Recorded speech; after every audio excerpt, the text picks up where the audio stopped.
Greetings Pop Pickers, this time on ChinnyVision 5 Pop Computer Games.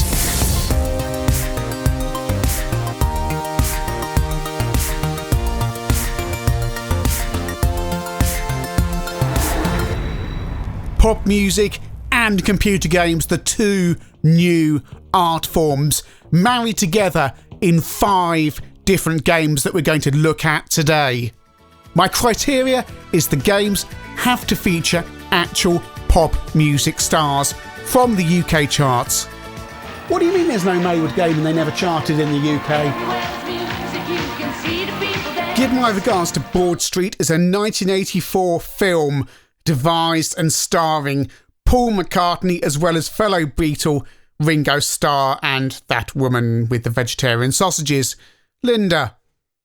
The film was a flop, critically derided and a financial disaster as well. So hey, why not convert it to a computer game? Argos Press Software got the rights and presumably that helped recoup some of the $7.5 million loss this movie made.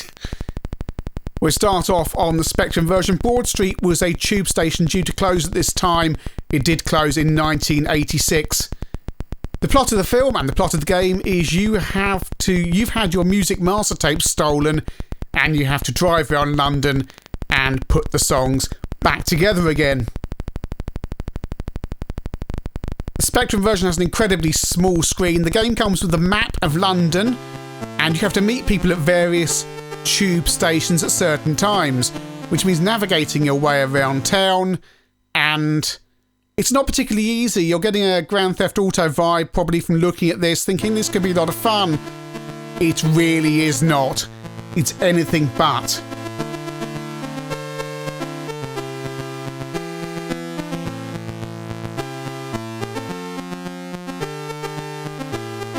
The tune is Band on the Run, which obviously isn't from this film, but never mind, we've just stuck this in here anyway. You know what is from this film? Do you know the one thing from this film that everybody knows, and some people love? The Frog Song. The Frog Song was part of this mess of a film. So why not do a game based on the Frog Song? Incidentally, my mate once heckled Paul McCartney when he was doing an impromptu concert in Covent Garden, going, "Paul, do the Frog Song! Paul, the Frog Song! Paul!" The pictures in the bottom left-hand corner depict people in the movie, and they are, of course, people in real life. This bloke looks like that wrestler. Oh, who is he? Mick McManus, that's it. It's not Mick McManus, it just looks like him. That is, of course, Ringo Starr. He's in Maida Vale at 1408. And it's, I'm at the wrong tube station. Finding the tube station is incredibly difficult, especially because you don't have the map that came with the game unless you put that on an iPad or something. But in any case, if you turn up at the stations at roughly the right time, the people aren't there. You've got to get it bang on, and that means driving around very quickly. The game's only available on the C64 and the Spectrum. Amstrad owners are spared this rubbish. Like the movie, it's a massive flop and best avoided, although the movie has the saving grace of the Frog Song.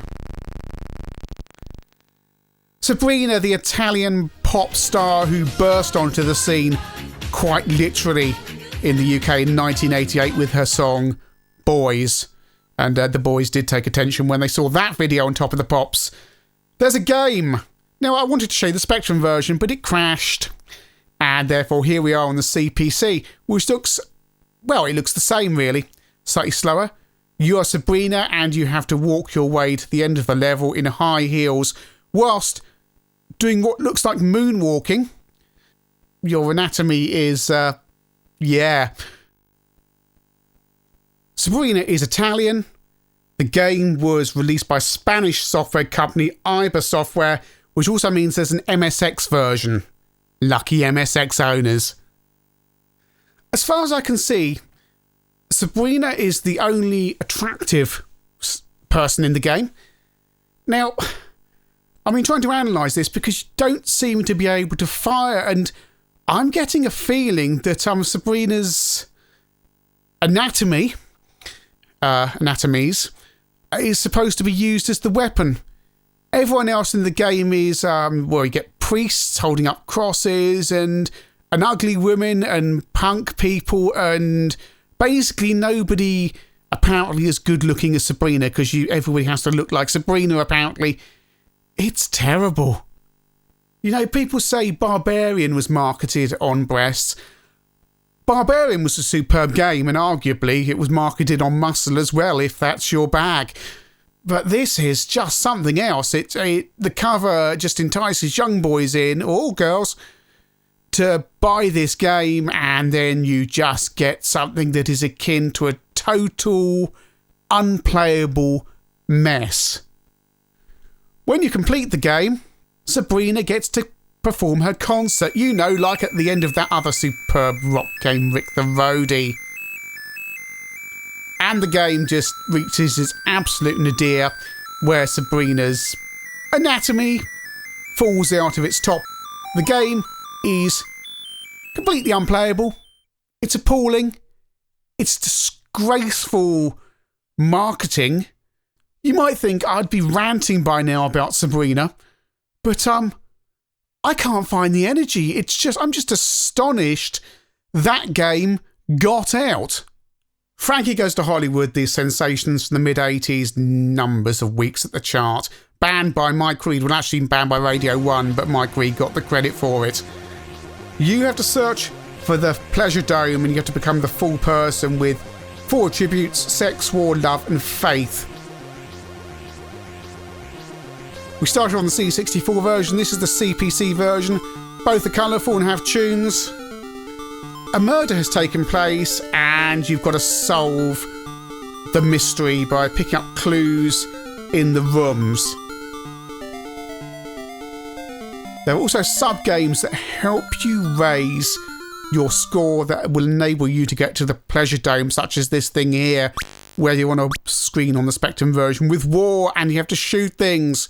It's war, it's crosses, yeah. There are in fact 10 of these mini-games within the game itself, which should keep you amused for a little while if you can get past just the slight complexity of the game. I'm told it's a game that once you're into it, but there is a barrier to entry here. The game scored highly. Zap gave it 97%, and it made the Your Sinclair Top 100 at number 71.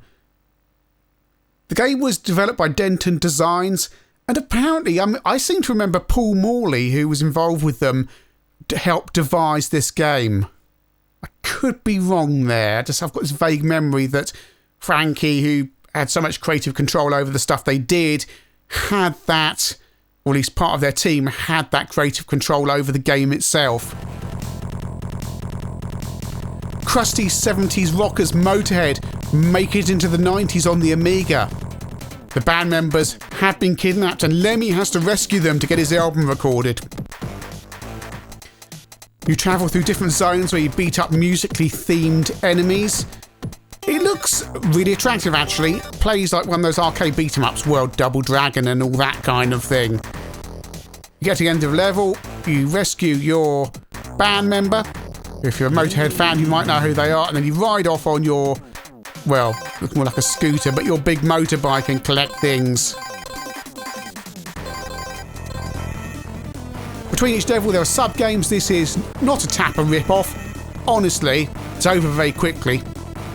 And this bad taste sub-level where you have to pick up groupies. Yeah. It's interesting to think who'd be buying this game, because this is a time Nirvana and Guns N' Roses, not Motorhead. So who's buying this stuff? Were Virgin thinking of a rock-based beat-em-up game and then couldn't get anyone bigger, so ends up with Motorhead because they were cheap? Seems like such an odd choice, because the market for this is teenage boys, really, isn't it? And I just can't see why you wouldn't want to be playing a better beat-em-up game. I also believe there's a SNES version of this. This is one of the highlights of the game, actually smashing up a hotel room, but it's over oh too quickly. I'm not Micheal Jackson, and this is Moonwalking. Moonwalker, one of the most confusing games in history because there's 3 different versions of the game. There's the arcade version, which is like an isometric thing, but we're going to look at the home and console versions, starting off on the Sega Master System. I don't have a Mega Drive copy, but it's very similar. You are Micheal Jackson, who can apparently transform into a robot and a car. And you have to rescue children who have been kidnapped by Mr. Big. I'm glad I found that out because my Master System copy didn't come with any instructions. So what the game actually looks like is you are moving kids around that you have stashed in cupboards whilst the FBI try to rescue them from your house. The music clip in the background will get on your nerves very quickly because it just loops over and over again, and let's face it, the Sega Master System sound chip isn't the most musical in the world. You can throw your magic hat that returns to you, and you can beat up baddies as well. Things are all different though on the US Gold versions on the home micros. Level 1, you wander around a top-down level, avoiding baddies and saving the children. Nothing to see here. And here's the Amiga. That's not Micheal Jackson on the right, there is. I don't know who it looks like.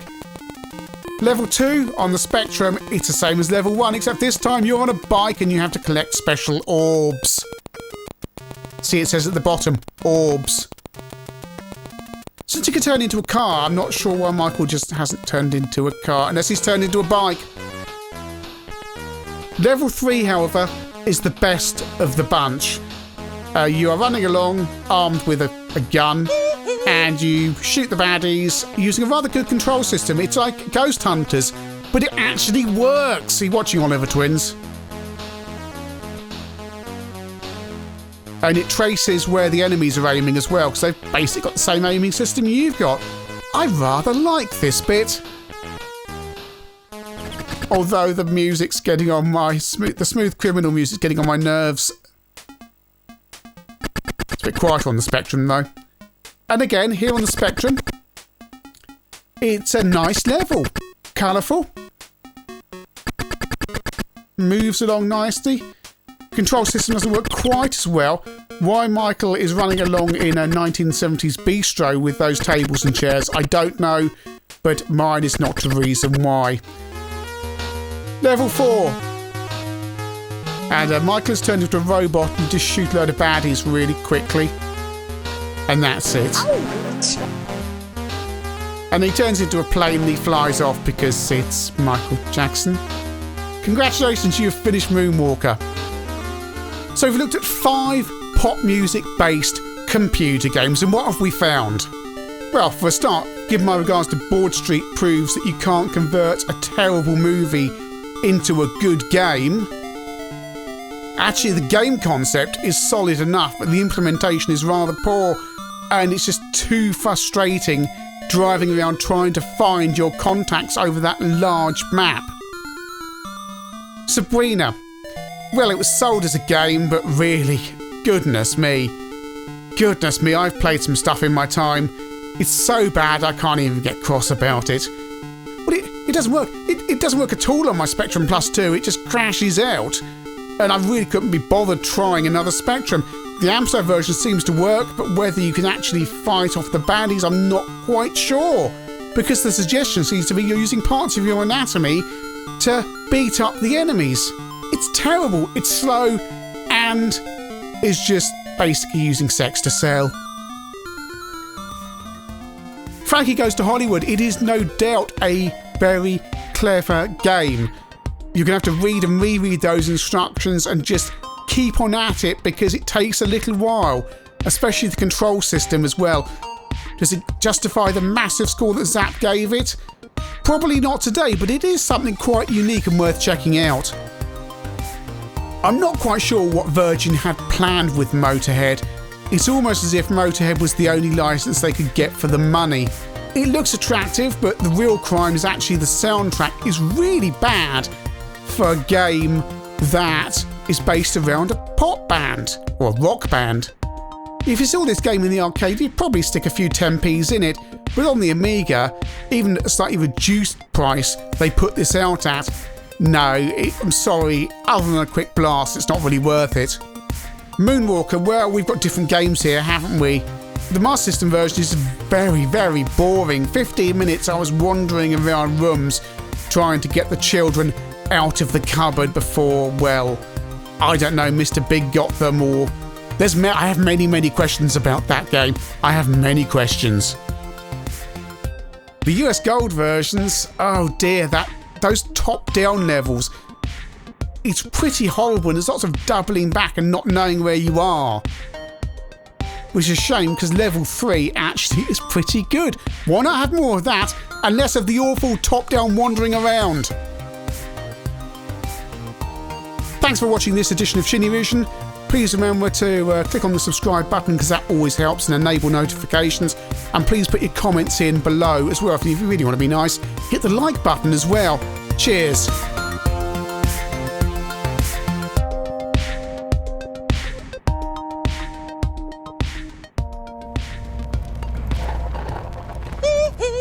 Moon.